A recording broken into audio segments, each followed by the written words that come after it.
What's up, guys? I'm just gonna go over and check out the two dome cameras from Yi. On the left is the 1080p and on the right is the Guard. Just kind of go through the similarities and the differences between the two, kind of what I prefer personally and whatnot. So yeah, let's just get right into it.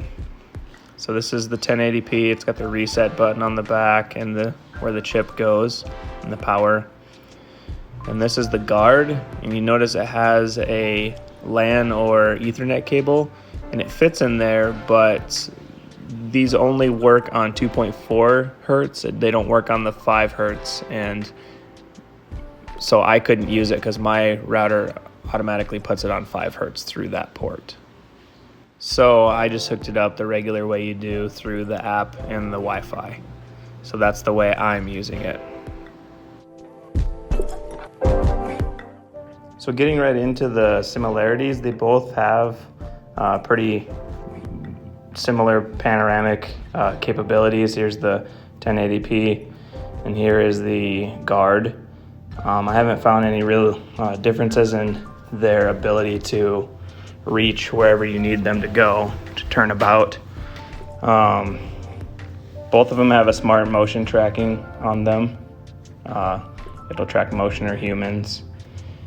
And then both have flexible storage options, although I did find that it says on some of them that you can put a 128 gigabyte card. You can only put a 32 gigabyte card in each one of them. It says on the Yi website only 32 gig max. This is where the other card goes. I couldn't find it, but I had to tilt it up out of the box. On the Guard, it goes in the bottom. And they both have a non-invasive night vision, obviously, on both ends.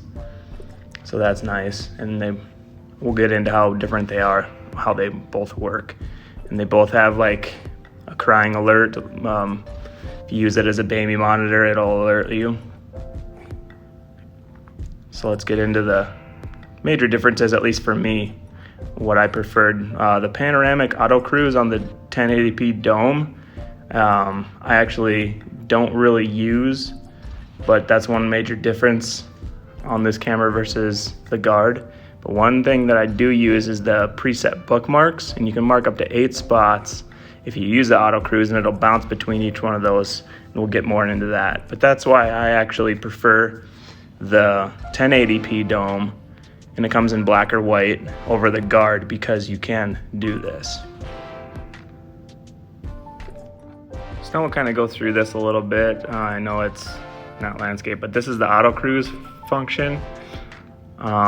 You can set, and it says there all the things you can do with it, but it pretty much bounces in between all your bookmarks. You can have up to 8 locations, and every 10 seconds it'll bounce in between, and you can set a timer for that as well.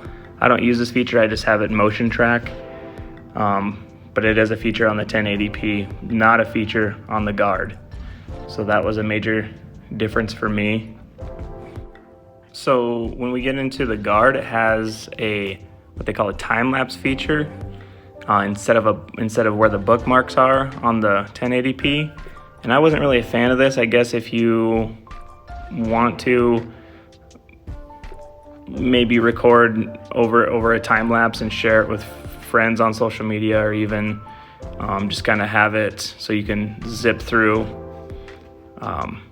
But it wasn't really anything appealing to me. I haven't really used it too much. I kind of am going through here kind of to show you what it does basically, but it wasn't a feature that really personally interested me. So then we go back to the 1080p, and we can see where the bookmarks feature that I was talking about that I like so much. You can set up to 8 different bookmarks. I kind of have mine set all in the same place.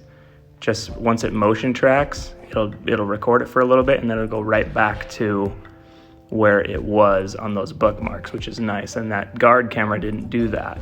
It would motion track, but it would stay and be kind of random. There was no way to kind of get it to fix back to where it was. And that's why I prefer the 1080p over the Guard. And there's other reasons too. So here we see the 1080p again. and you can see the resolution. This is in the HD. I'm kind of messing around with going back and forth throughout the day, and you can kind of make out what you're gonna see at various distances and everything, and how sharp it's gonna come out. And this is moving on its own right now. I'm not moving this at all in the camera. This is the auto motion tracking in progress.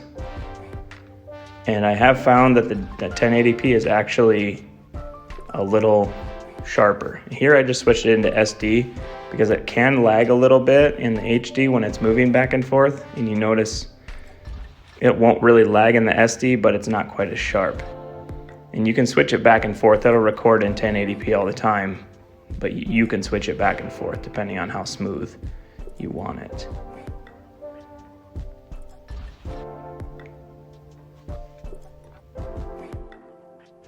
So here's the view from the guard camera.